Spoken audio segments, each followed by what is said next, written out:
Coming up this week, off screen. John Wick, Parabellums. The litter gets picked. There's a breakthrough. Some tucking. And some birds of a passage. All those to come and more, off screen. This is Off Screen. Off Screen. Off Screen. Off Screen.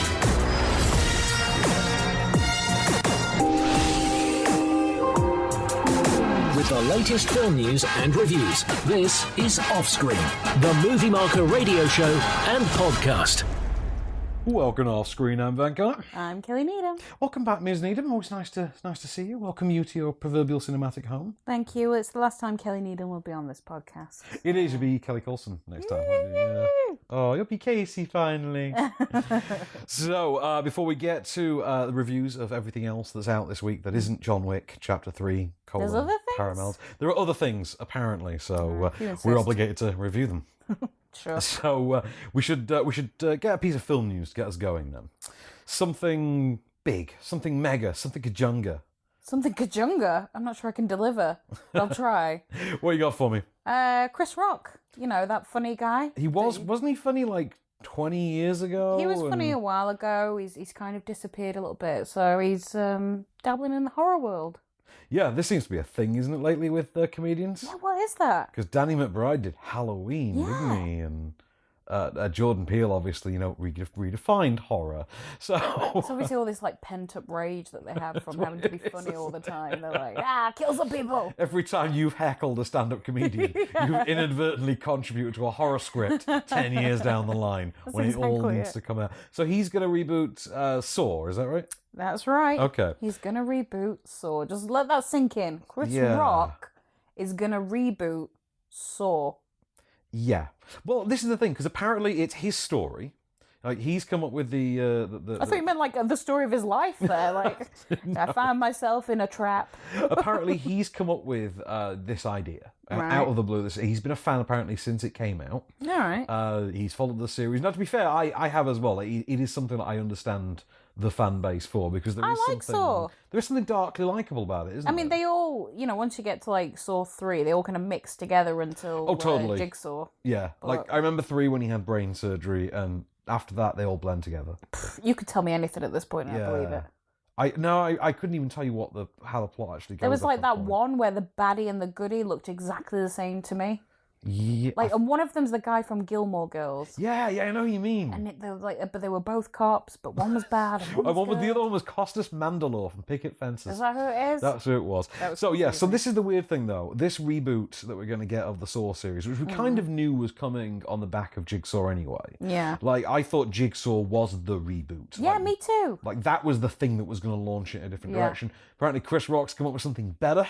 So it's going to build off the back of that, and he seems to know the franchise. So obviously, I'm assuming it'll still be canon. That's an idea, because Danny McBride obviously kept Halloween in canon, obviously in an alternative canon. We erased 2 different reboots, but that needed to happen. To be fair. That did need to happen. And Darren Lynn Bousman is directing. That's the weird thing, because he's been involved with the series since day one. Like, I guess it's consistency. I don't know. Yeah. So Saw's returning. I look forward to it, I guess. Great. Okay. Now let that reboot of Final Destination finally happen.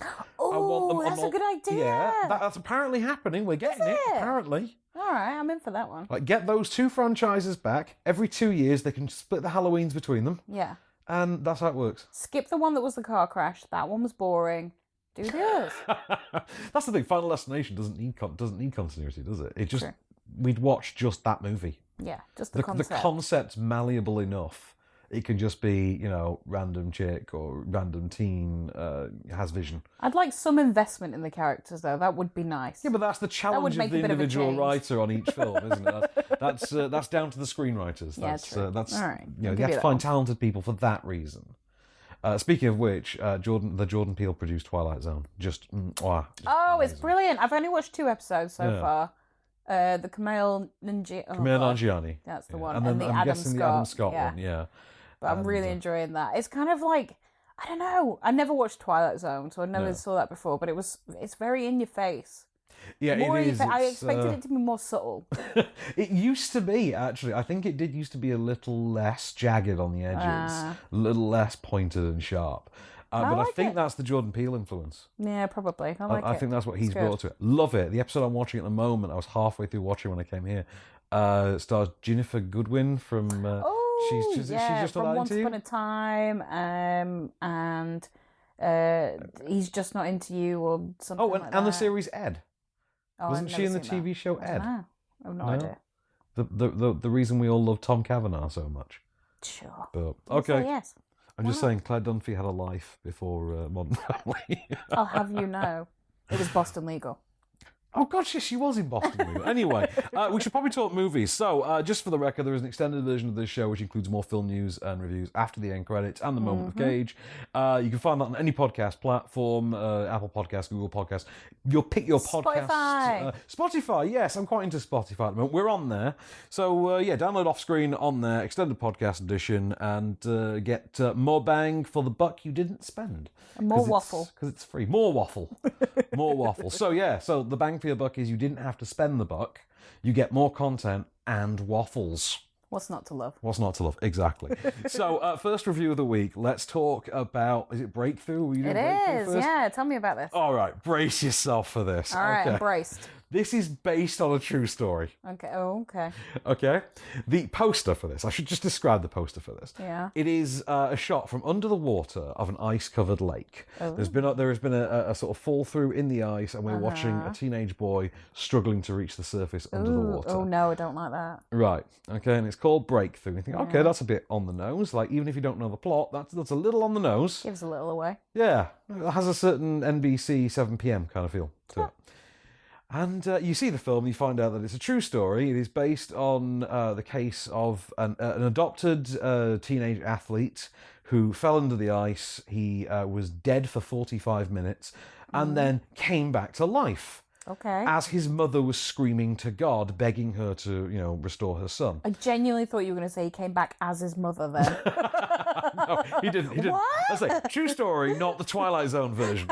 And, so this is regarded, because this is Middle America, this is immediately just accepted as a miracle of the Lord. The mother, as it would happen, the adopted mother, is played by Chrissy Metz from This Is Us. Oh, yeah. And she's this is her really swinging for it, to be fair. Okay. And to say, she screams to God. She brings him back from the dead.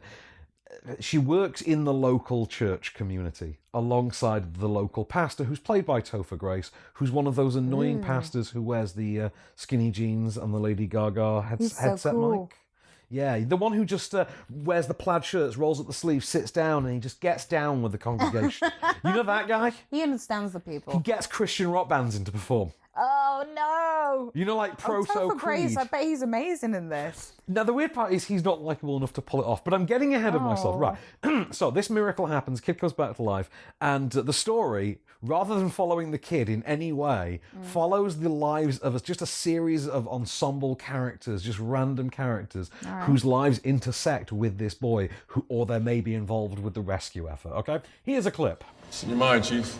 Guys think that maybe you're still a little shook up about what happened to the boy. I know what I heard. I believe you. A few feet over. That lake is like 25 feet deep or more, right? Yeah. To find him like we did, that fast? 1,000,000 to 1. Best case.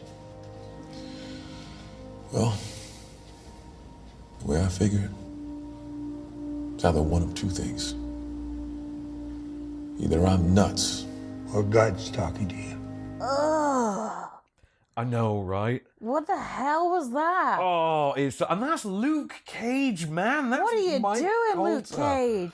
So, right, this is not quite as phoned in as your average Pure Flix film. If you're going on the Christian movie spectrum, this is not quite as bad as one of the Pure Flix ones, like God's Not Dead 2, starring Melissa Joan Hart, or you know, that one that was like Finding Christ, that one where he proved that Christ existed, or something like The Oh, Journalist. stop it, honestly. Yeah, those kind of. This is not as bad as those.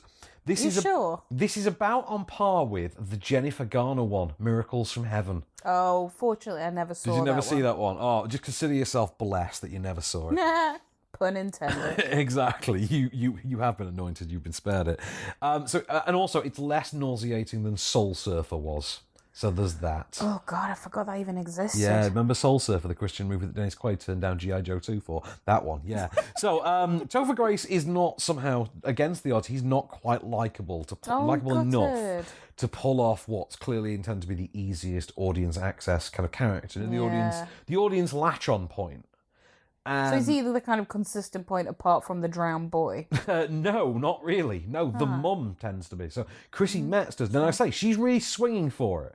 And hats off to her. She's got the chops. Like I have. I've seen bits of This Is Us here and there. She's good in it. She is good and that's what I mean. She's very good in it. I watched the pilot and I thought she was really, really great in it. She's heartbreaking in it, I would say. That's it, because she has a way of just of absolutely cutting you down with a look. The material here just doesn't behoove her, though. It doesn't. Well, the clip weren't selling it, you know. Well, you know what I mean. Yeah, I mean, and that's what they'll do to Luke Cage. What will they do to the lady from This Is Us? Yeah. And poor Josh Lucas. Oh my God, poor Josh Lucas. Oh no. He just looks throughout this movie like he is embarrassed that he got up that morning. Well, I think he probably was. Yeah, you sit through the film, though, as well, and you think, I can see why, because it's very televisual. A lot of it you just take in and just go, save it for the Hallmark Channel sport. You know, it's really just TV movie of the week kind of grade. You know, that stuff your mum watches on Channel 5 in the middle of the day. Yeah. Kind of thing. It's like that. It's directed by Roxanne Dawson. Do I know that? Now, this is the weird thing. You actually will have encountered Roxanne Dawson in your viewing history, but not as a director. Well, you may have encountered her as a director. She's done quite a few quite high-profile TV shows since. The idea is she was an actress in the 90s. Right. Who was in one of the Darkman sequels. She was in Star Trek Voyager, most noticeably. She was in nearly every single episode of Star Trek Voyager. She was the chief engineer. Oh. The Klingon lady, B'Elanna Torres. Yeah. That's Roxanne Dawson. Now, Star Trek ran, and probably still does for all I know, ran a program when it was running for any actors who wanted to learn how to direct. Yeah, you've told me this They would train before. them, and they would train them over the course of numerous episodes and show them every aspect of it. That's how Roxanne McKee, very different. Wish it was Roxanne McKee. I'm always thinking about Roxanne McKee on some level. That's what it is. So Roxanne Dawson learnt to be a TV director literally because of Star Trek. Right. And evidently honed her craft. She's not the only one. Her on-screen love interest in Star Trek Voyager did the same thing. Yeah. So Tom Paris became a big TV director, quite a big name as well. Wound up directing episodes of Chuck, most noticeably. Yes. And so this is her first feature film. Why she's done it, what I a can't stinker. quite tell. It's capably directed, but it's a capably directed TV movie. And you look at the material and you think, I can't quite tell why any of you have seen this and seen this project and thought, that's it, that's the one. Do you think any of them were under the illusion that this would be like some great success? This is going to get me the Oscar. This is going to get me the Well, you like to hope, don't you? Wow. But and that's the sad part as well, because Chrissy Metz, I think this actually is her first feature film. Yeah, quite possibly. And you can just imagine, can't you, like when she got the script and think, oh my God, they want me to lead a movie. Yeah. I think, okay, yeah, I feel for you there. That's brilliant. Congratulations. I just wish it was a better movie. Which is a shame, because she does seem genuinely likeable. Oh, bless her. But the film is absolutely terrible. It's a garbage fire. Do not watch it in any way, shape or form. It's 5 punctured carrier bags full of vomit leaking their way across your kitchen floor as you flee towards the French doors to try and get them in the bin. It's exactly that. But you're always too slow. That was harrowing. You're always too slow, and there's that like spaghetti sauce paint trail of just vom. That is this film. So no. With the latest film news and reviews. This is Offscreen, the Movie Marker radio show and podcast. And we're back, Ms. Needham. So, to where shall we venture next? Let's talk about the Birds of Passage. The Birds of Passage. Yes, this is quite a lengthy drama. This is the new Curzon film. I was going to say it sounds really pretentious. Well, that's the thing, isn't it? Though Curzon movies always sound pretentious, but turn out to be actually really good. All right. It's this weird inverse expectation, this subversion that comes with them. That was deep. But What, quite. So this is a Colombian movie, so we're keeping with the Curzon aesthetic already. Of Yeah, a more than 2 hour Colombian movie, so we're going to be there for a while. This is broken down into chapters or cantos. Cantos. Yes, clearly defined chapters. It is the story of, I think they're called the Wayu or Wayu. There are people who live on the border between, I think, Guatemala and Colombia. Okay. They share the border, and it is the rise of a family through the era of the early days of like drug trafficking and things like that through the region. We've not got a clip, obviously, because I think it would be a bit lost on us without the visual aesthetic. We need the subtitles. We need them subtitles. That's what that is. We're not cultured. We don't speak the other languages. We do not. I barely speak English. So this is written and directed by Christina Gallego and Sarah Guerra. It looks the part. It looks gorgeous. The performances in it are terrific. It plays as... do you know what the weird thing? This is such an obscure reference. I feel so bad making this reference. All right. It feels like the movie that Vincent Chase thought he was making when he was filming Medellin.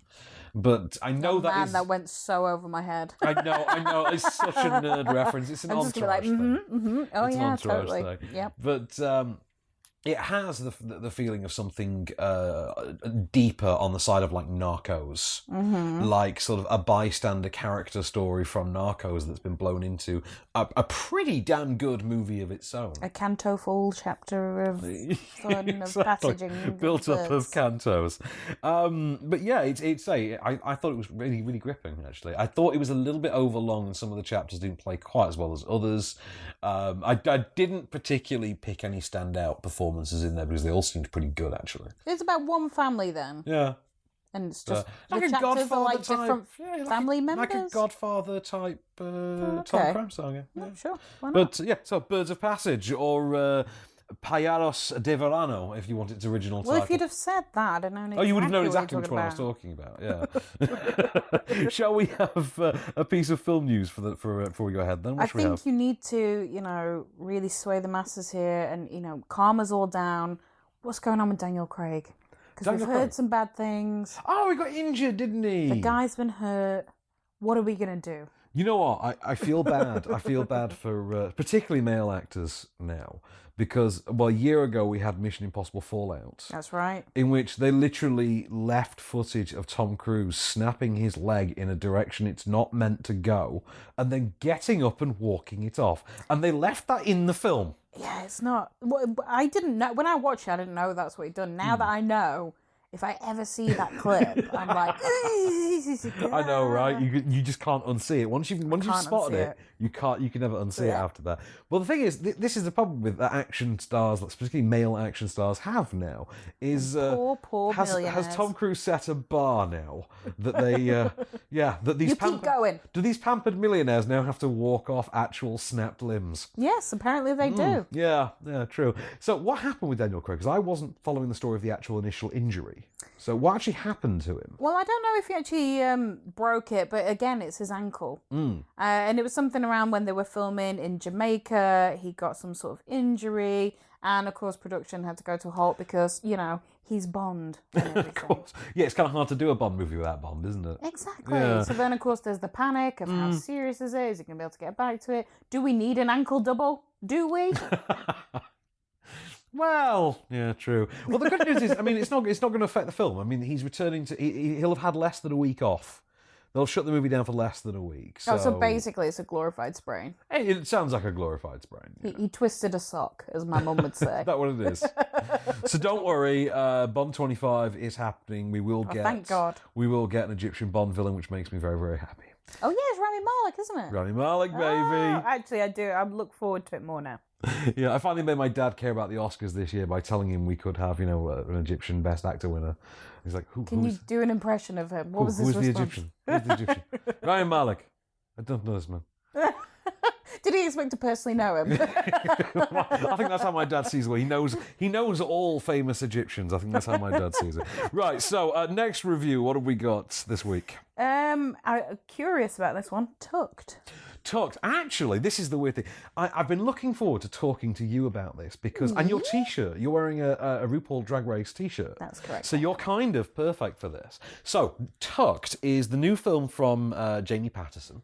written and directed by. It is the story of the unlikely friendship that forms between an older, terminally ill drag queen and a newcomer to the scene. Ooh. And it's Darren Nesbitt from Where Eagles Dare, I think, plays the elder statesman.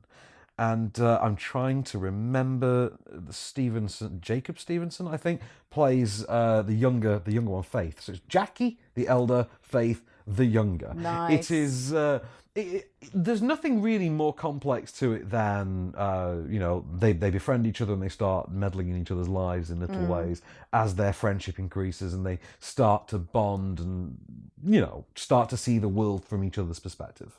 So I've got a clip for you. This is Jackie, whose surname, by the way, is Collins. Right. This is, I know, right? I thought you'd like that. It's because his name is Jack Collins, and he at night he is Jackie, so he's Jackie Collins. That's the gag. How he came up with his name. Yeah. So just clever name, just a very convenient name.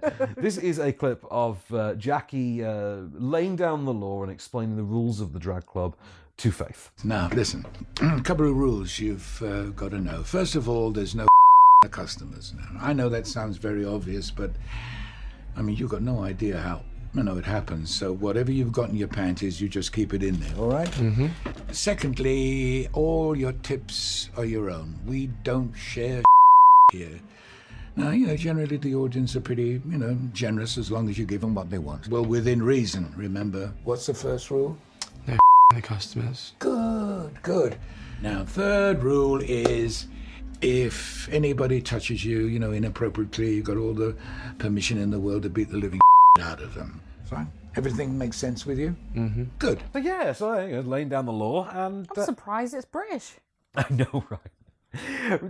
I really loved this movie. I didn't expect to. I'm not going to lie, I really didn't expect anything from it. I literally had the poster to go on, and I mean, look at this poster. It's quite an abstract image, isn't it? It's quite that could literally that could represent any movie. That's quite horrifying. Kind of is. I mean, it's obviously been created on an iPhone app, but you know what I mean? You don't know quite what to expect just from that image. It's not. Jackie Collins looks like what's the guy in Mrs. Doubtfire that plays his brother? Harvey Fierstein. Yes. Oh, Fierstein. Any closer? That's the one. Would be Mom. Right.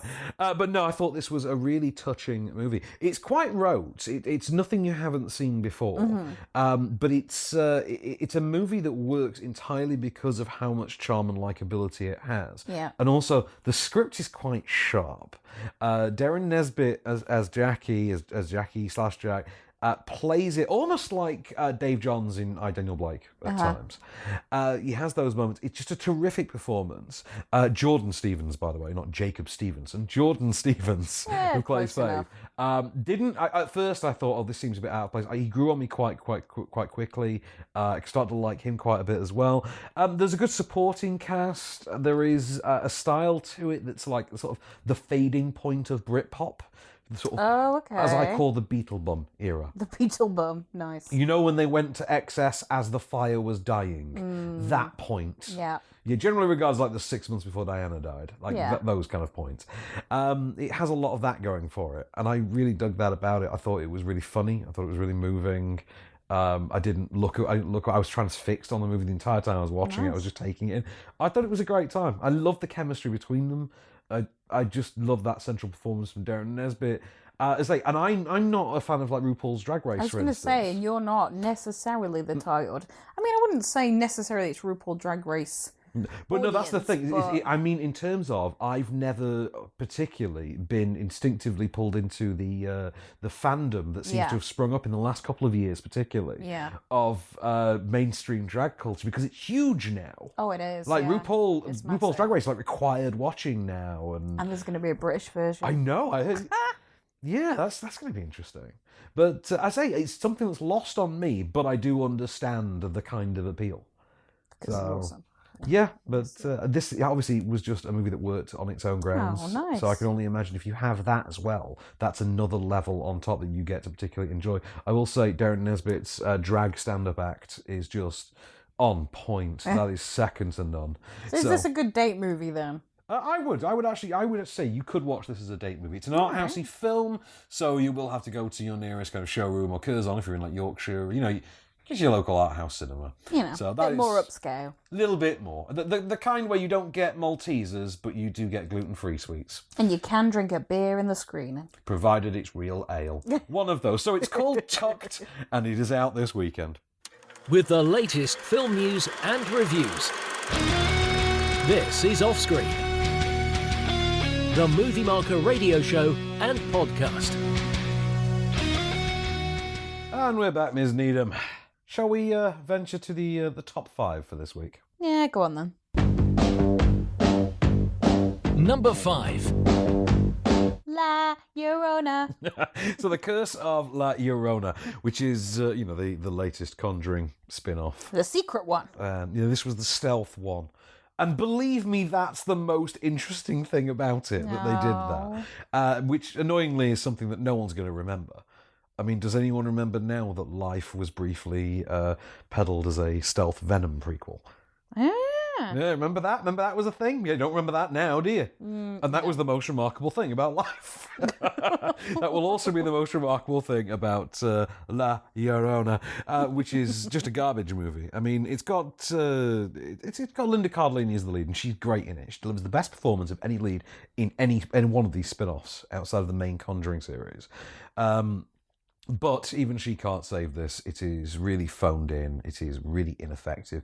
Its attempts at jump scares are just actually kind of laughably pathetic. Oh, man. It doesn't manage even basic atmosphere. And I'm sorry, but The Nun, say what you will about The Nun did atmosphere. I guess so. Yeah, I wasn't a big fan of that. Well, that's the one thing it had to deliver, though, wasn't it? It was ancient monastery and creepy-ass nun. It definitely did both of those. Atmosphere, you can do with that, yeah.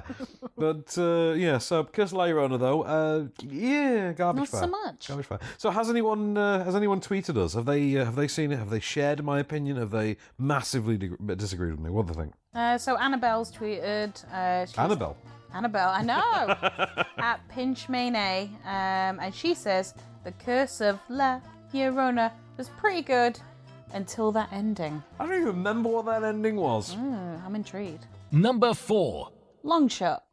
No, we saw this together. We did. We did. So I really liked Long Shot. I liked it too. Yeah, I think I liked it more as time went by, though, because at first I think I was You were definitely on the torn. fence at first. I was more of a fan when we walked out. Yeah. It You was- still love you as Seth Rogen, though. Well, I do. I do. I think if you were to think about this film too much, Yeah, it doesn't stand you wouldn't there, like it. No. You just leave it as kind of like this funny, in the moment, and it's pretty good. Yeah, as a pretty much as a basic no frills little politically tinged rom com. Fine, I enjoy it. They're likable enough. They're quite an engaging couple. They've got good chemistry. I think June Diane Raphael was a bit too on in this movie. Like, I think she could have scaled it back just a little. I agree. But other than that, I thought it was really fun. And also O'Shea Jackson Jr. That guy's like a masterful sidekick. That's true. There's a sequence in which he describes his office, in which I've never loved him more. I think he's got immense potential. Has anyone tweeted us about it? So Beth Klingo, at Klingo Beth, see Cool. what she did there, says, at Long Shot Movie, funniest film I've seen in a while. Crying laughing face. Number 3. The Hustle. Which I haven't seen. Me neither. Okay, so we I do can't. want to. I do as well. I have a feeling it's going to be absolute turd. Oh, I've heard from film critic friends of mine that it is decidedly not good. Yeah, but they're too Not highbrow good, for me. Nolan. Not good. So has anyone tweeted us about it? Have they seen it? They've seen it at least. Yeah, so at Karen Harris Mac 1, Okay. sure, says, watch hashtag The Hustle, and then they've got their own emoji. Okay. Excellent. Cool. Last night. Good she motto. means she watched it last night. Okay, yeah. Check your grammar, Karen. At Anne Hathaway and at Rebel Wilson killed it. So funny. Number 2.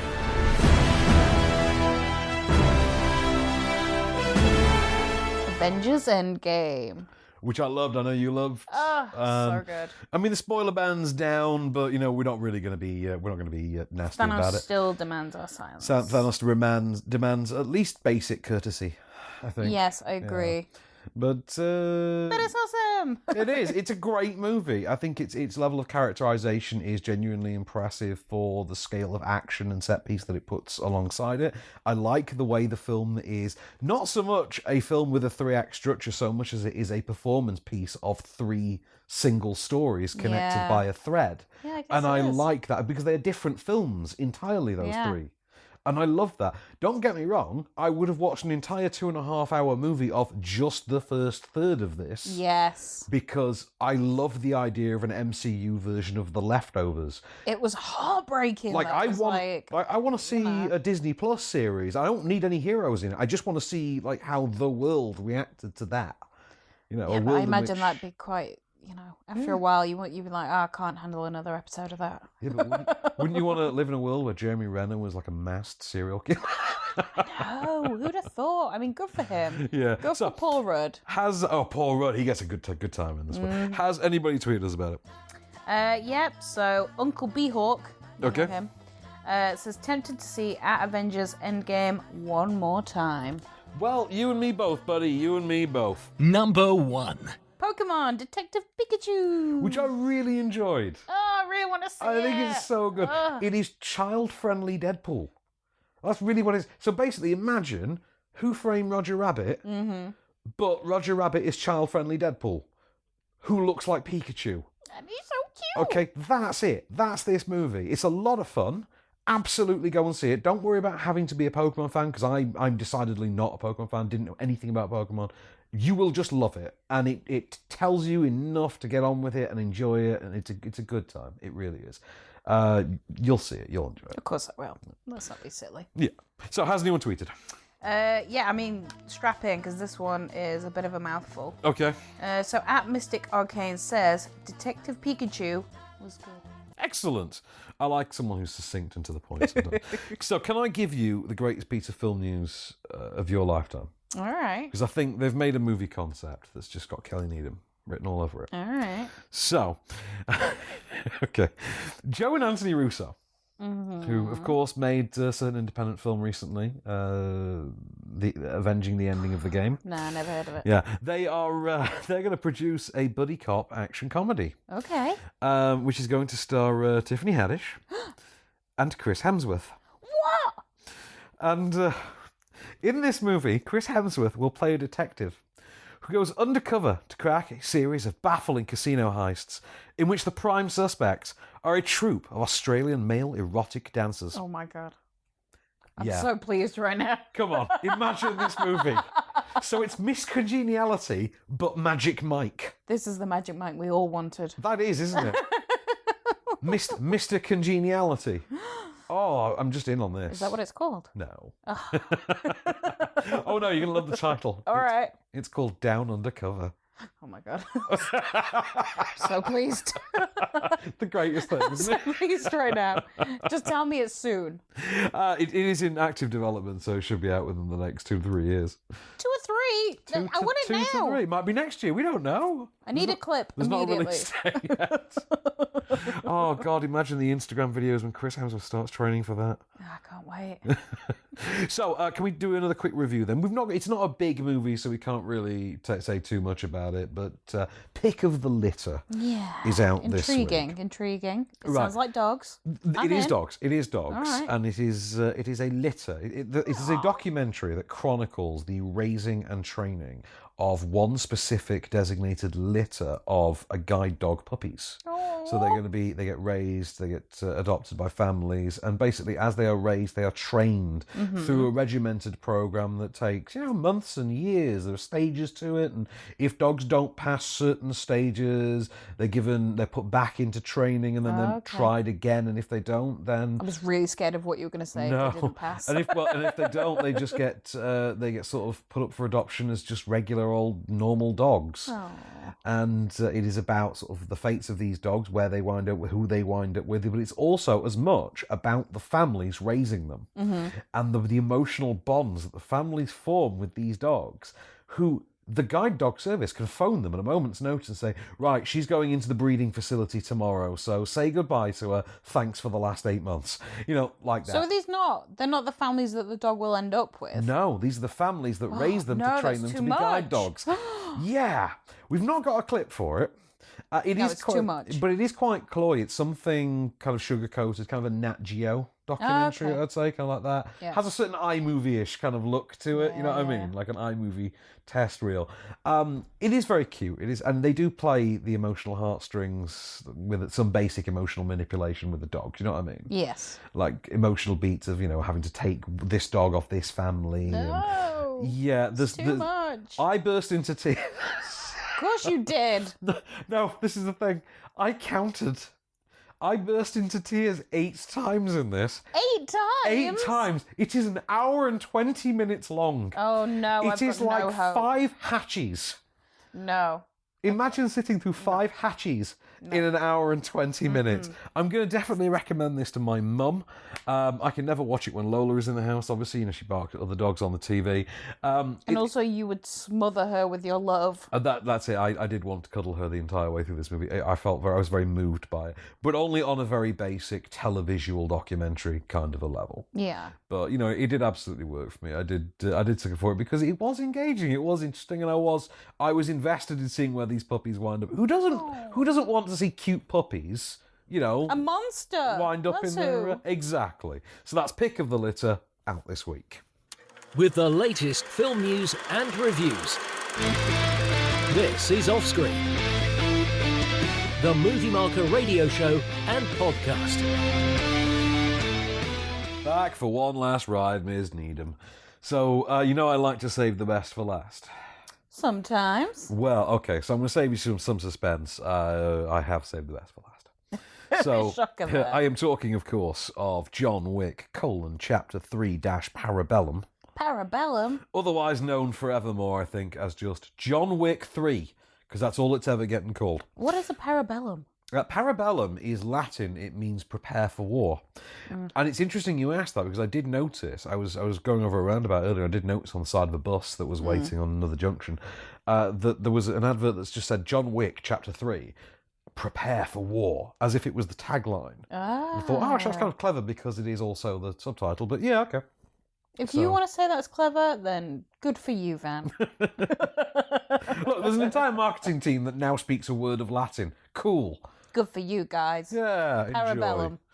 So this takes place literally the second that John Wick 2 finished. Did you see John Wick Chapter 2? I did, but I can remember bits. Ruby Rose, I remember bits. At the very end, John Wick killed the villain.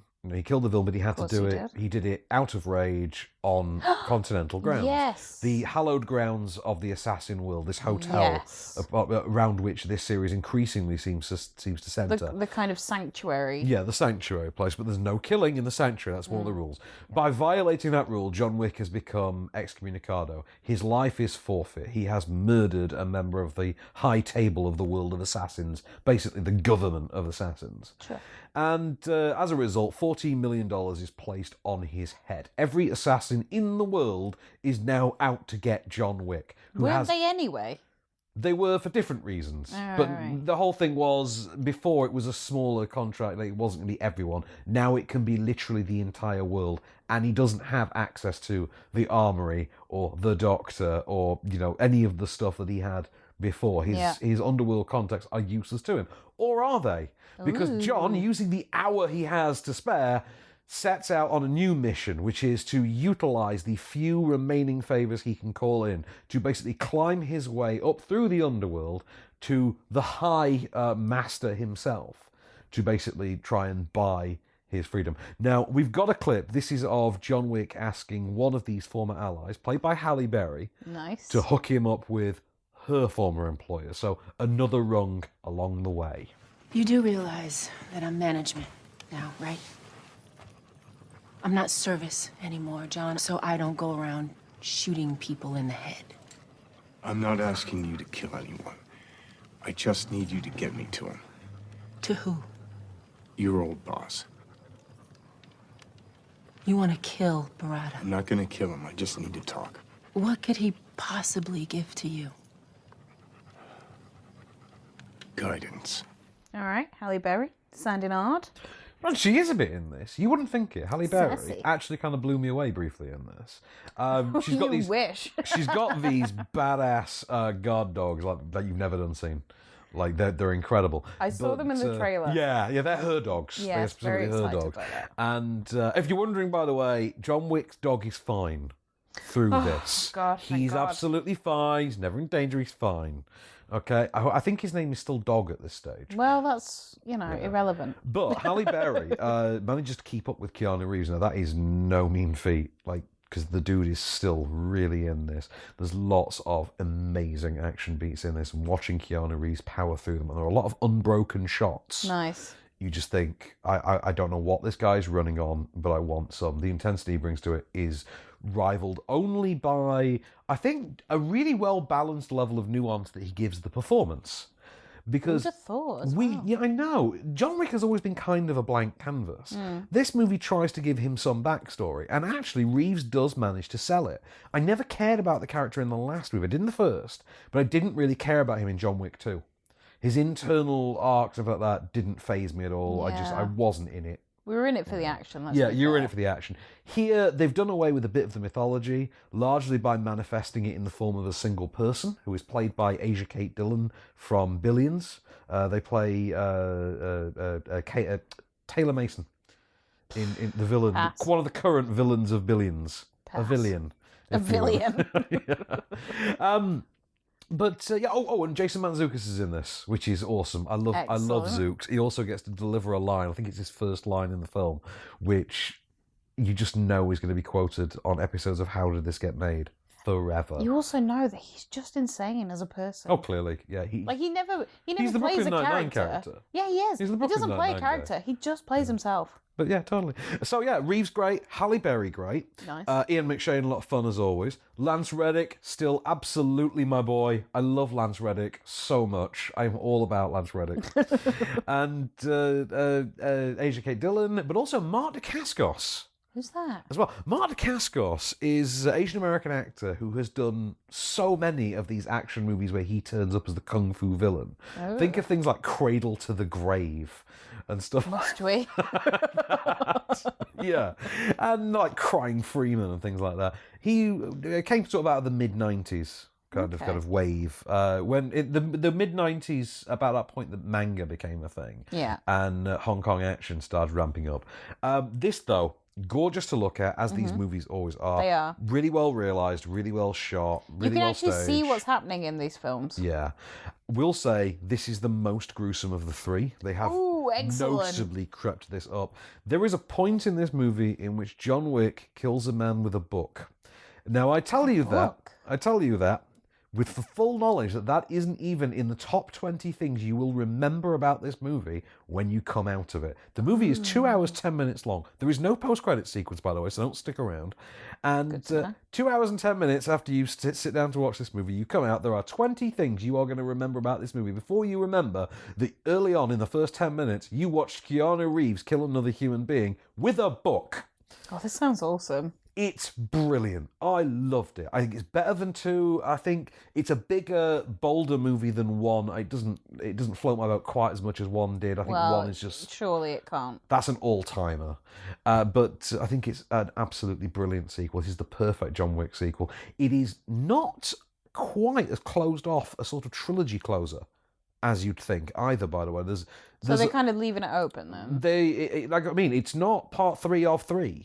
It's just part 3. Ooh. There are a lot of doors left open within this world. Do you think they should be left open, or are you kind of thinking this, leave it? Well, because they have been talking about the TV series for a while. They want to do The Continental as a TV series. And apparently Ian McShane and Keanu Reeves will turn up in it. So if that's where this is going, we'll see. I'm not down with that. Yeah, I don't know. But I will say this, by the way, the production designers for this movie, when they went to order the glass for the set, quite clearly got a bulk discount. Quite clearly. 2 hours and 10 minutes, and I think I literally saw 210 panes of glass have someone thrown through them. If there isn't a point where 2 men are carrying a pane of glass between them and they run through them... There is a moment in this movie. And I thought of you. I thought if Kelly was here, she'd be laughing with me. And it's where Keanu Reeves just has a bunch of knives to throw, and he does it mercilessly, unbroken. Nice. And I just thought to myself, Keanu Reeves just played Hella. It's just, you know, when you see Kate Blanchett doing it, and Keanu Reeves does it kind of the same.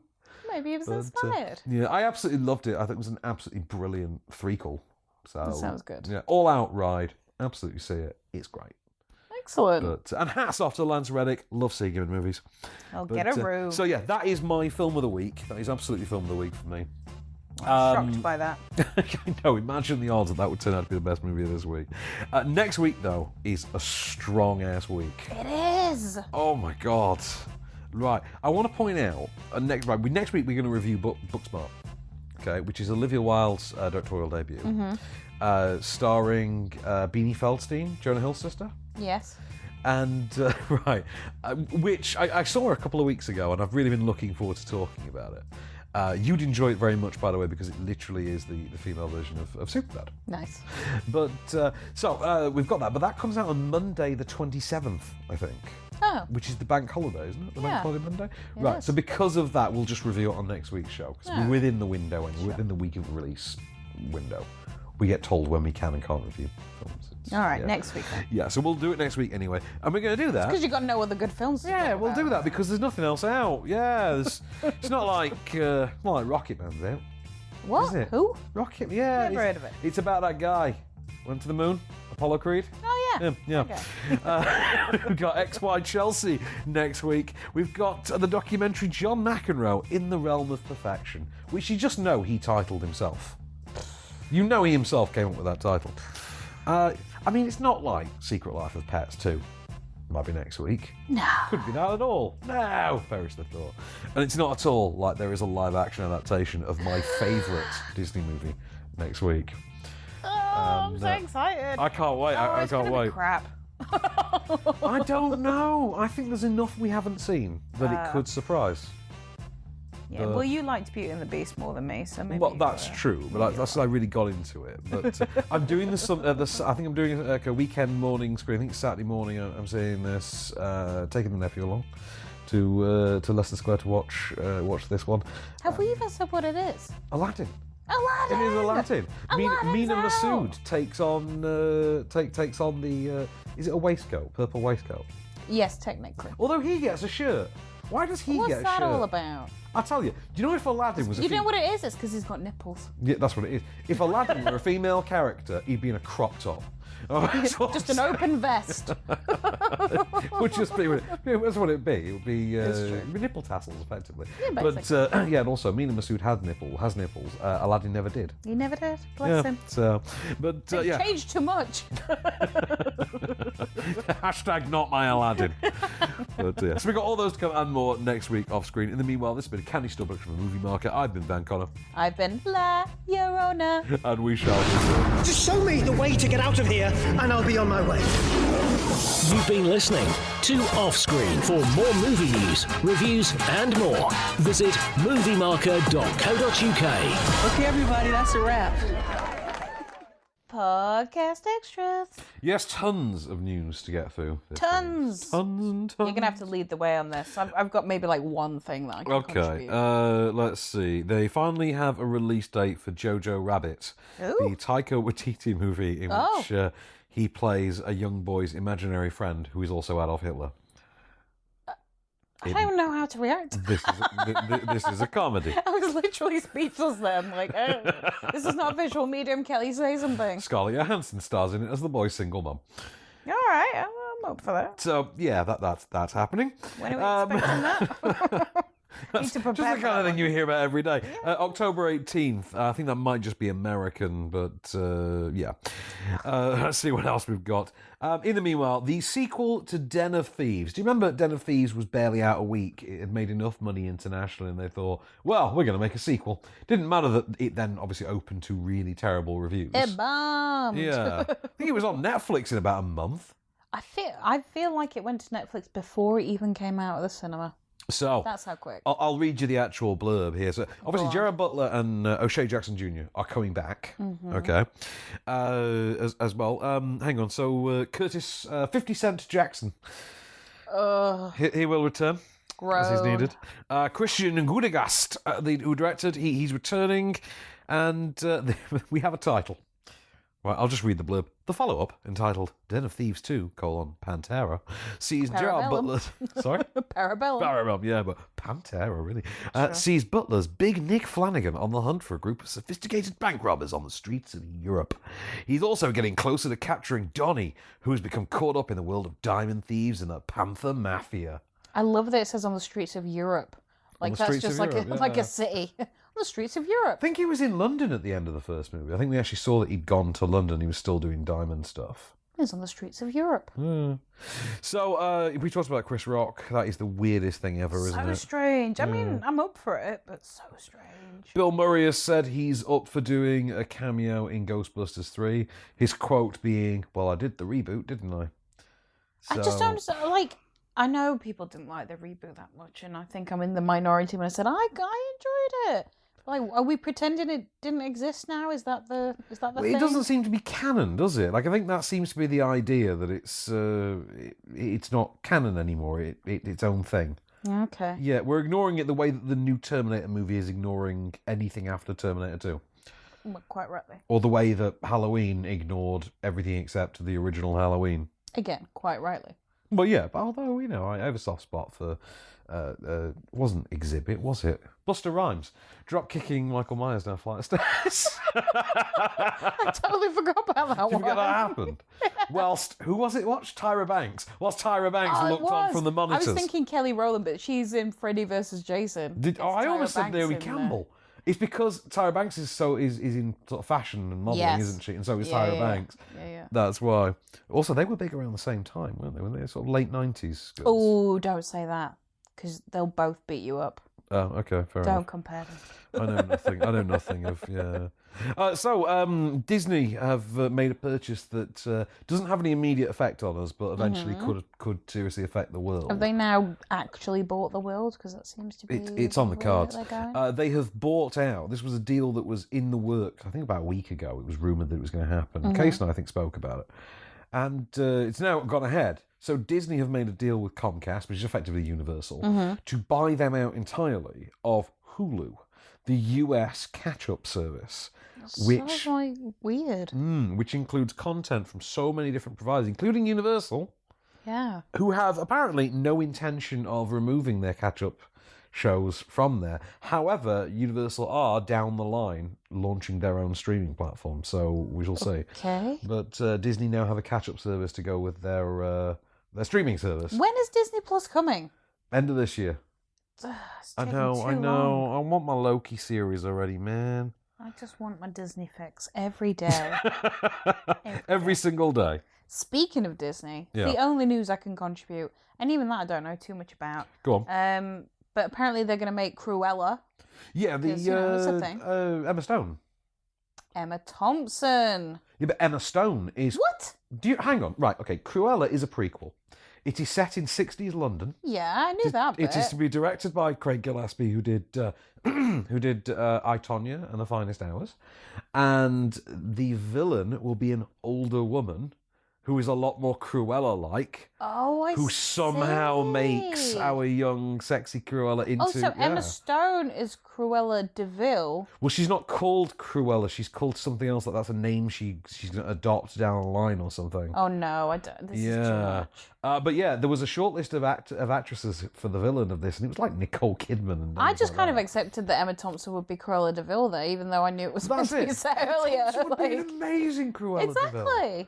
Did you see her host Saturday Night Live last week? No. She did a really good job. But she did this whole bit about being a mum. Like her whole opening was did a musical number about mums and children, about mums and daughters, I think specifically.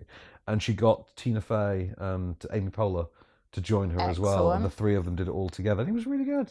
Aww. Yeah. Sounds quite nice. Quite pleasant, really. Yeah. So Emma Thompson will be joining Emma Stone in Cruella. All the Emmas. Imagine if they just starred in the movie Emma together. That would be easier, wouldn't it? It's too much. It's too much for me.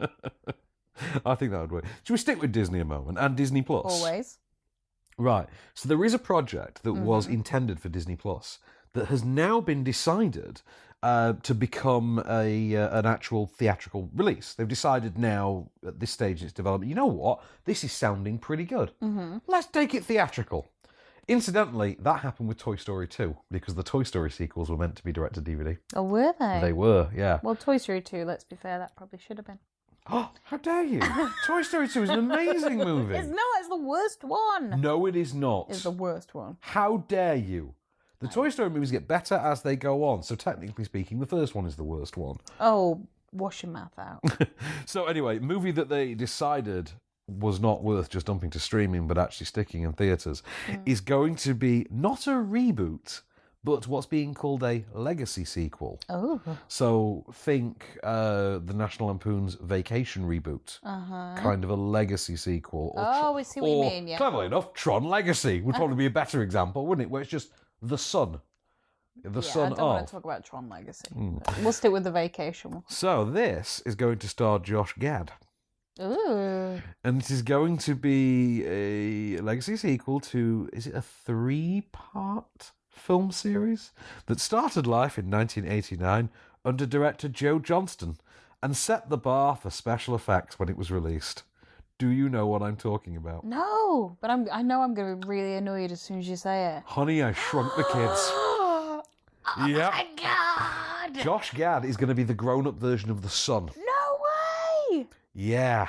Of the one that blew up. Well, I don't know. He Or could the be other one. Because he could be the other one very easily. Could be either, couldn't he? If the youngest son, because bear in mind there are only 2 kids in the first movie, aren't there?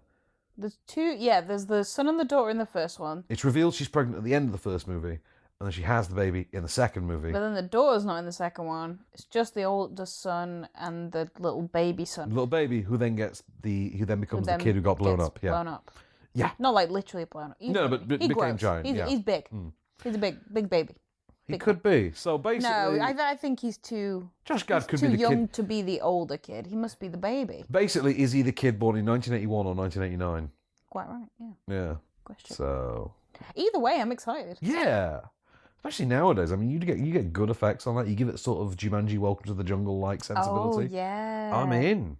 But apparently, Josh Gad will just be taking on the dad role. He won't be in the sort of shrinking capacity.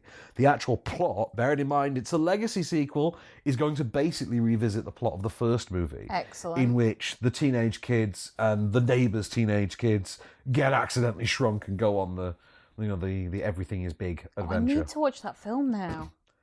Yeah, I had such a crush on Kerry Russell. Yeah, of course you did. In the second movie. In the second, wait. Right, Kerry Russell from The Americans and Felicity is the love interest in the second movie. Oh man. Yeah. I need to watch that one too. Yeah, I know. But we'll get them all watched. Wasn't there a third one? Wasn't there? Honey, We Shrunk Ourselves. Oh, that's Now, it. would you like to know something interesting about that third movie? All right. Which was direct to video as well, by the way. Of course. I believe one of the teenage kids is played by Alison Mack. Oh, yeah. Alison Mack, as in sex cult leader, Alison Mack. Yeah. So she literally headlined a Disney movie. Oh, man. That's something we all forget, isn't it? We do try. So, Shia LaBeouf is going to team up with Mel Gibson.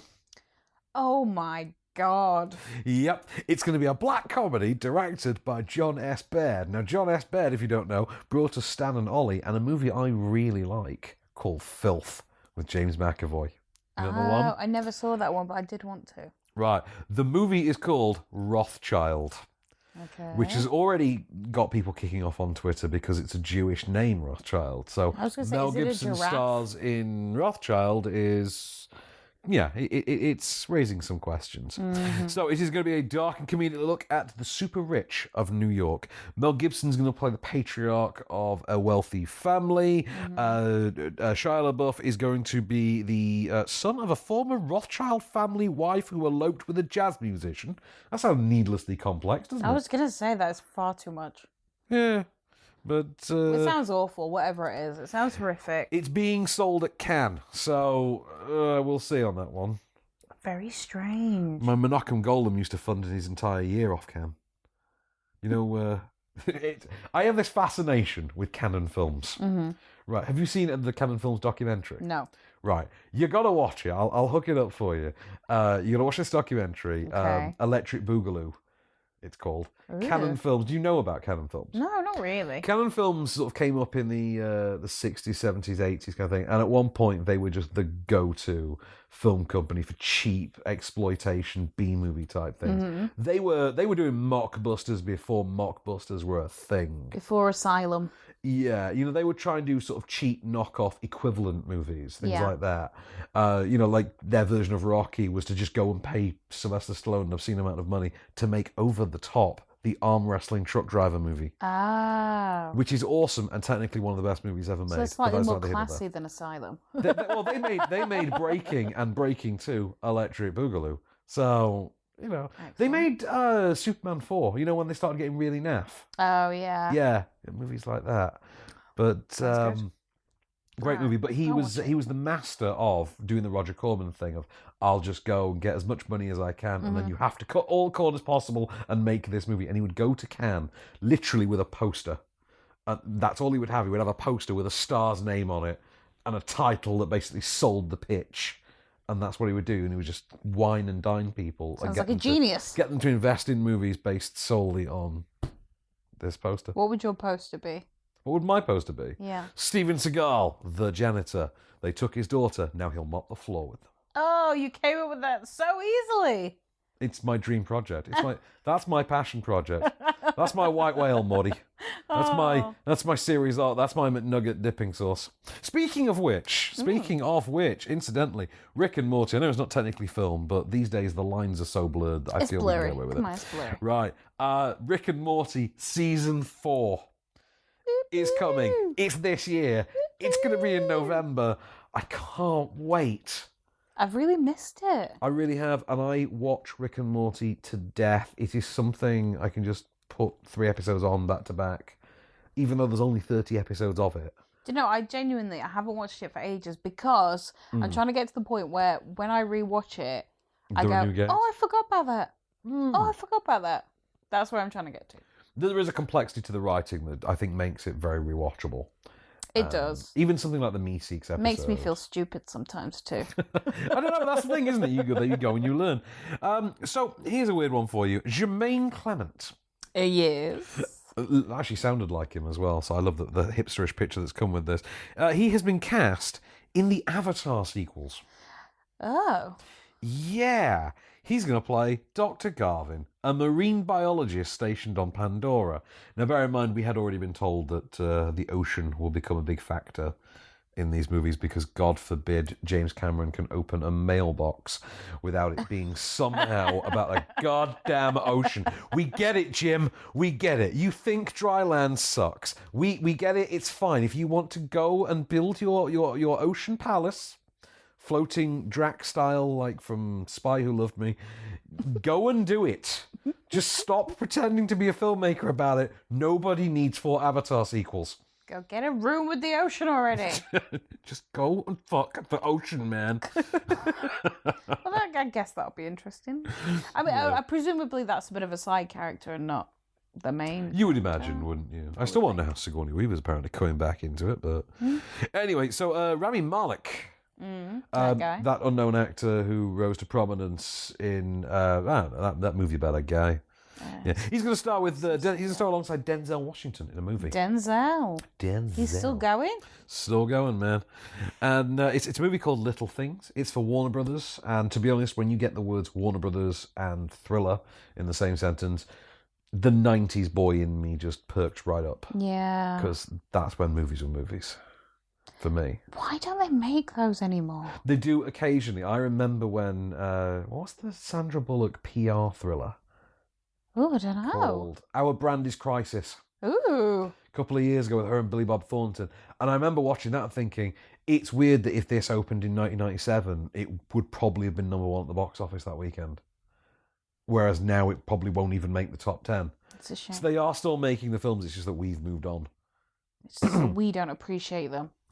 I'll tell you something about about a 90s Warner Brothers thriller in a minute as well, once I've gotten through this. So this is Little Things thriller starring Denzel and now Rami Malek.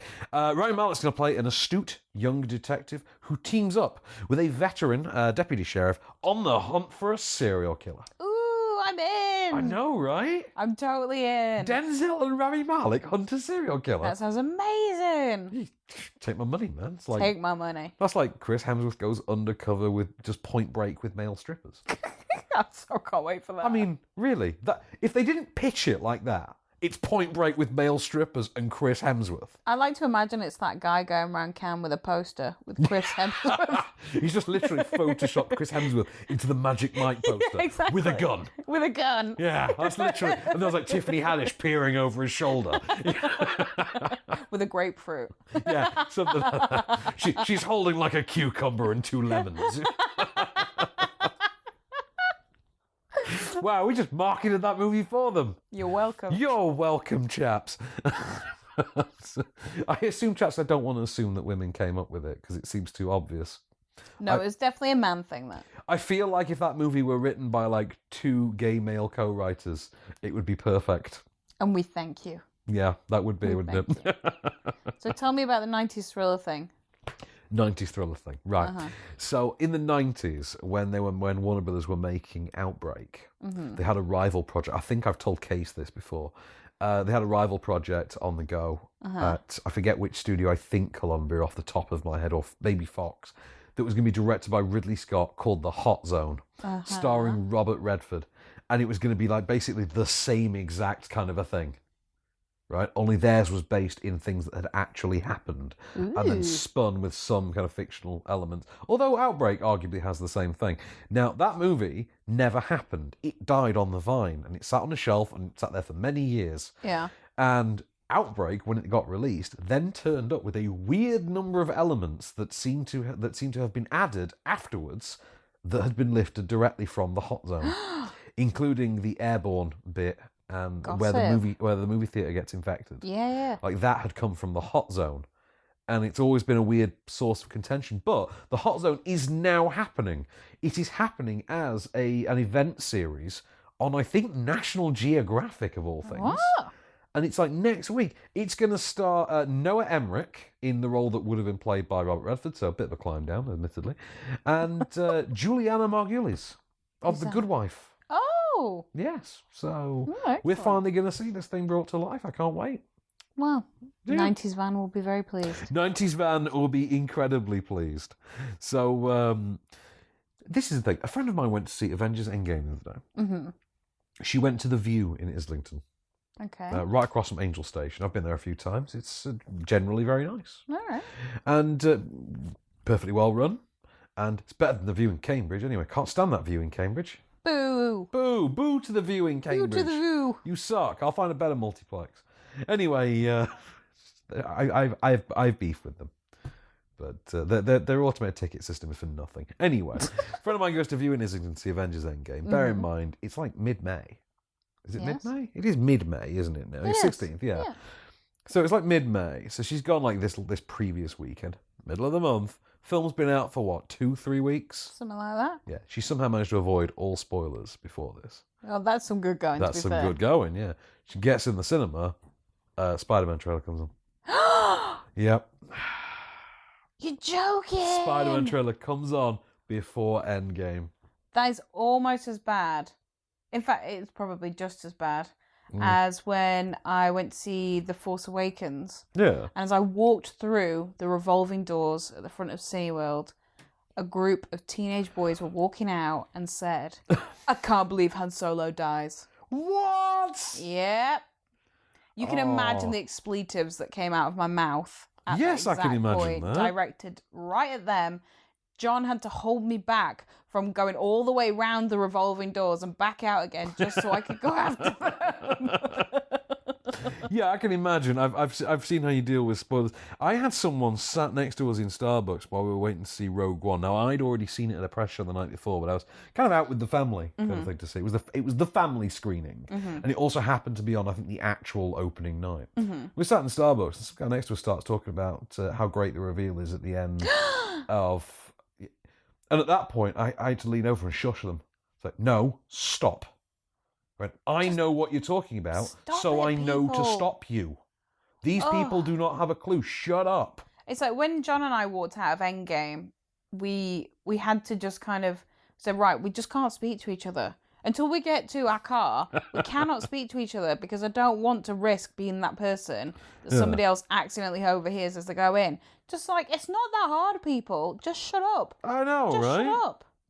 Anyway. People suck. People suck. I don't know if Case and I talked about it last week, but Michael Rooker is going to be King Shark in Suicide Squad. What is King Shark? A giant man shark. I'm imagining. Do you remember that cartoon series from when we were younger? And it was like shark heads or something. Yeah, no, literally like that. Literally like that. He's on the Flash. Is he wearing a suit? He wears like trousers. Does he wear a suit with just a little shark head? He's got out like the top? Hulk trousers. That's hilarious. But he's actually a recurring villain on the Flash. That is hilarious. Because they recently had this whole episode where they cured him and turned him back for human for a bit, and then he chose to be Is King it like Shark that bit in again. Harry Potter when Victor Crumb has the shark head? Kind of like that. Sounds excellent. Do you remember Storm Reed? No. Storm Reed was the girl from A Wrinkle in Time a couple of years ago. Remember? She flew on some asparagus. God, that film's awful. That film is terrible. Did we see that together? No. But, No, you warned me against watching it, and I just had to go and watch it anyway, and you were right. Okay, fair enough then. So, Storm Reed has joined the cast of The Invisible Man, which Lee Whannell's going to direct with Elizabeth Moss in. Yes. And meanwhile, I wanted to share with you some of my favourite casting news ever. All right. Do you know there is an animated theatrical Scooby-Doo movie coming up? Yes. Right. Zac Efron. Zac Efron, yeah. It's called Scoob. Scoob. It is it's going to star Zac Efron, as you point out. He's voicing Fred, Amanda Seyfried, Daphne, Gina Rodriguez as Velma, Will Forte, Shaggy, Tracy Morgan as Captain Caveman, Oh, yeah, I remember Frank that. Welker, Scooby-Doo, because why not? Sure. Dee Sykes as Dee Sykes, apparently, and Ken Jeong as Dynamut. However, there are two new bits of casting. Okay. Wait for it. So, playing the role of Blue Falcon, who exists in the Hanna-Barbera sort of canon.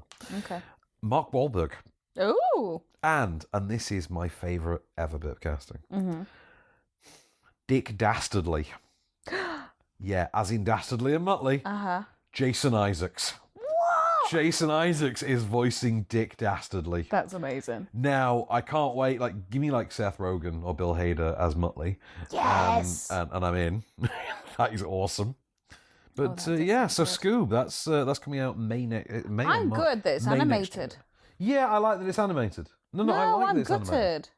I would have preferred another live action, like I don't know. if I they'd have would. gone for it. I would like it if they did a live action, but Scooby was actually 2D animated. Agreed. That is something I always wondered why they didn't do it. Agreed. That wouldn't have dated quite like the CG model did. Totally agree. Yeah. But I do love that first Scooby-Doo movie. It's just when Freddie Prinze Jr. is doing the "What up, dog?" when he's doing that bit, it's just amazing. Oh man, that is like my favourite point in human history was the Sugar Ray era. But Stop it. hold my Oakley's bra. Oh, You know, it's stop just it. like that point. You know, Robot Chicken was upon us, and you could still get away with acceptably being a fan of Limp Bizkit and nu metal. No one was ever accepting of people being a Limp Bizkit fan. I don't know. For about a year, you could pull it off. Right, obvious movie pitch: the Fire Festival. I mean, we all knew it had to happen sooner or later. There was not one, but two incredibly popular documentaries about it. Yes, one that I preferred over the other, but regardless. Which did you prefer? I preferred the Netflix You one. prefer the Netflix one? I did as well. I thought it was more cinematic. Yeah. But the other one had Billy McFarlane.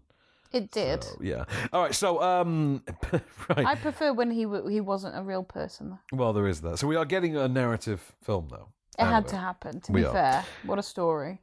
This is the most intriguing part to me, though. The director of Three Identical Strangers, Tim Waddle, is going to put this together. Very interesting.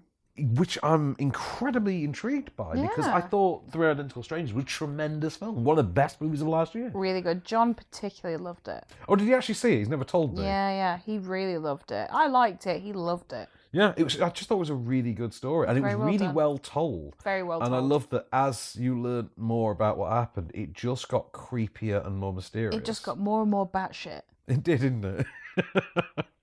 That's probably the best way to describe it, to be fair. It's just batshit, man. Go on then, casting decisions. Who are you casting? Do you know what? I want Miles Teller as Billy McFarland. Ugh! He's Right. hateable enough. And I want, I feel like Ja Rule's actually stupid enough to play himself. I was thinking Tracy Morgan. Tracy Morgan would be brilliant. Ja wouldn't it? Rule. Very different. I want to see Todd Phillips' version of this movie, though. Like, I want the guy who made War Dogs to make the Fire Festival movie. I feel like the fact that the Three Identical Strangers guy is making it means we're going to get something like The Social Network that's actually proper and serious. Yeah, true. Despite the fact that you can so easily take the piss with this. But Yeah. That was a good point, actually. Do we want it to be like a straight-faced drama? Yeah. Or do we want this to be like, they know that it's ridiculous? Here's a question for you. Right. The bit in the documentary in which, I forget who the guy was, the older gay man. The older guy. You know the bit I'm going to say as well. Yeah, The bit where he says, like... The iconic bit. Yeah, I went over to his office prepared to suck his dick for the team. So good. Right, you have to ask, like, how do you want that to play? Yeah. Like, how does that play? Do you play that as the selling of the soul, the low point? Yeah, like, is it like, this is how bad this thing has got? This is how desperate do you play it that way? we are. Or do you play it with a hint of joviality, of the Yeah. absurdity of the situation? That's the thing, isn't it? Oh, it's tough. It's really tough. Because I feel like you want to have fun watching this film. When it comes out, you want to have fun because it was such a clusterfuck, and it was these people with egos finally getting their just desserts.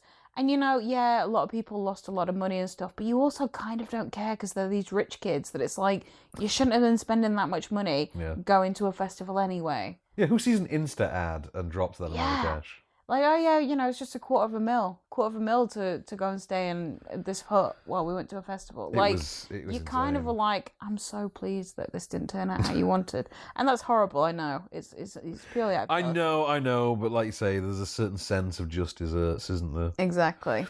So, Chris Pine, I know him. of the Hollywood Chris's.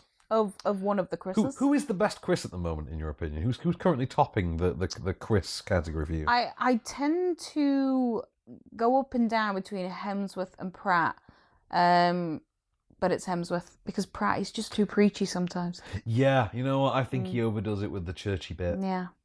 I feel like, okay, do we get it? You pray. Like, come on, just let us enjoy a Jurassic Park film. You know what I mean? Exactly. So Hemsworth's winning it. But Pine, I have to say, is absolutely last, always. Really? Oh, without fail. You think? Consistently. I feel like Chris Pine is best represented by his character from This Means War. Ooh, agreed. Yeah, I feel like that is... Everything about that character is the perfect description of Chris Pine as a personality, as a Hollywood personality. Like, that feels like it kind of is him. Agreed. Yeah. Agreed.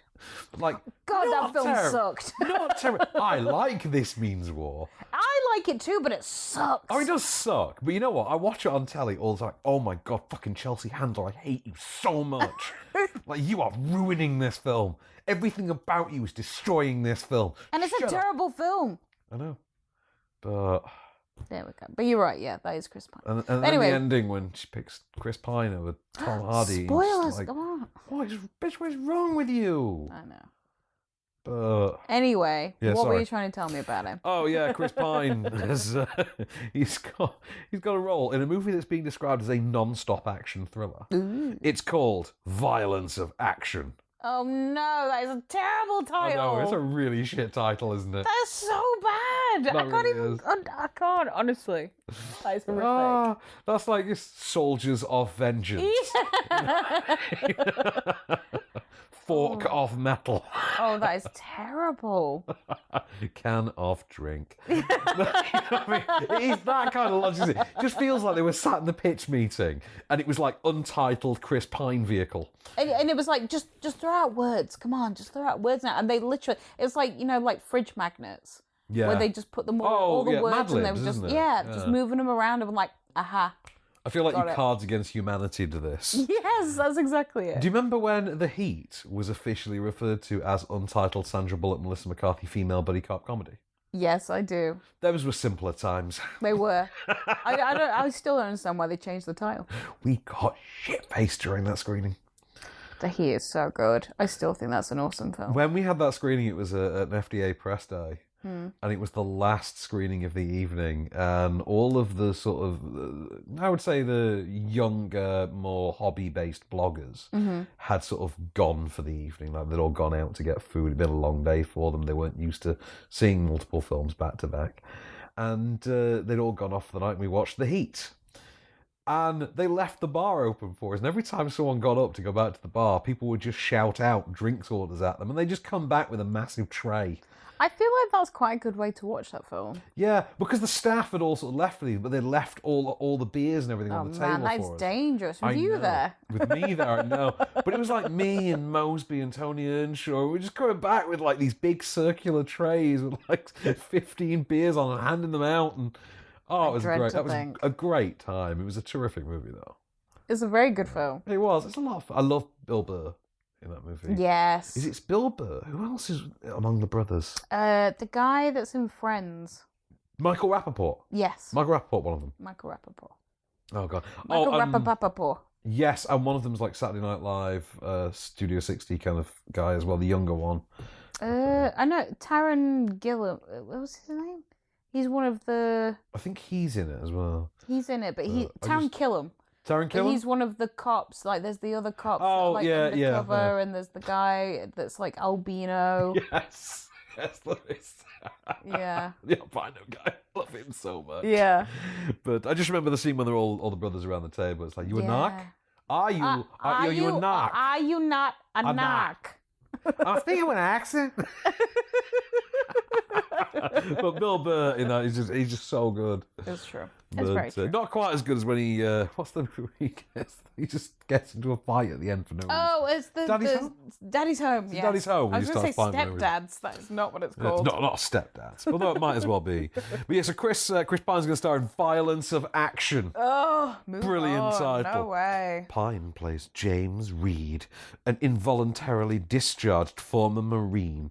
Basically, he joins a paramilitary organisation in order to support his family the only way he knows how. Here I go killing again. So he goes to Poland, apparently, on a Black Ops mission, gets betrayed, turned on, and hunted. Gets betrayed but turned on by it. Now I'm interested. Gets betrayed, they sort of turn on him, and yeah. The director of the Niall Hilton incident, which I reviewed about 6 months ago, I think, which was actually pretty good, Tariq Saleh, he's going to direct. It's going to begin shooting this fall, apparently. I look forward to not seeing that. Yeah, I mean, that title, that's unforgivable, that title. That really is. Like, I really hope that's changing. It must. Come That's on. got to change. Surely. Did we talk about Bill and Ted yet? Should we close We with Bill did and it. Ted? I was going to do a nice little, like, cool, really interesting and clever segue when you talk about John Wick. Of course you But we will, ran yeah. out of time. So let's, like, insert here. Cool segue. Go. Bill and Ted, they went to Cannes this week, the Bill Did and they? Ted team. Doing the producers and everything, like doing the Menachem Golem thing. They have the poster. They've got the poster, which basically they've just got an Insta video of like Keanu Reeves and Alex Winter in a hotel room on Like Skype, and they basically they massively oversold the movie. Like, people couldn't wait to invest in Bill and Ted. So Bill and Ted Face the Music is properly happening now. It's just insane. I can't even imagine what it's going to be like. I really can't. I really can't. I think the problem I have with these kinds of long-term sequels is it's very hard to recapture the tone. Totally agree. And presumably Bill and Ted are going to be like dads at this point. There's going to be some sort of like... They were dads at the end of the last one, weren't Were they? Well, it shows how much I know. Yeah, That's they become what, dads. so they're going to be like the old guys in it, and there's going to be like young guys that are like Bill and Ted-ish, and then like... Yeah, I think doppelgangers and multiverse stuff is meant to be a part of this one. Okay. So obviously it went time travel in the first one, it was afterlife and spirituality in the second one, Yeah. and then it'll be multiverse and what if in the third. Which obviously we're a lot more fluent in now, having sat through a recent tentpole blockbuster film. Nah. Nah. But look, as long as we get another kiss belter out of it, to the caliber of God gave rock and roll to you, I can't possibly complain. I wouldn't hold your breath, I'll be honest. I wouldn't know. So yeah, some Bill and Ted Face the Music, that's probably going to come. But that's it for me this week then. Well, I didn't contribute much to the news, but I enjoyed it very much. As long as you had a good time, that's what's important. That's right, the woman has to have a good time, Van. On which note, here it is, your moment of Cage. To write about a flower, to dramatize a flower, I have to show the flower's arc. And the flower's arc stretches back to the beginning of life.